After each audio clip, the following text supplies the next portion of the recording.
Naniniwala tayo na ang Diyos ay gumagawa pa rin ng mga himala at kagalingan sa panahon ngayon dahil sa kanyang persona, ayon sa Exodo bilang 15 talata 26 at Jeremias bilang 32 talata 17.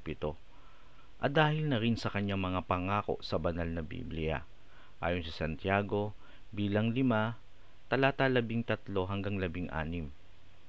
Ang Panginoong Hesukristo, ang ating mabuting pastol, ay nangako ng buhay at ng kasaganahan nito, ayon sa 1 bilang 10 talata 10 at awit bilang 23 talata 1 hanggang 6. Ngunit tayo ay binabalaan na subukin ng bawat espiritu kung ito ay mula sa Diyos, ayon sa unang 1 bilang 4 talata 1. Sapagkat ang sino mang lumalabag at hindi nananatili sa aral ng Panginoong Hesukristo ay hindi mula sa Diyos, ayon sa ikalawang 1 bilang 1 talata 9.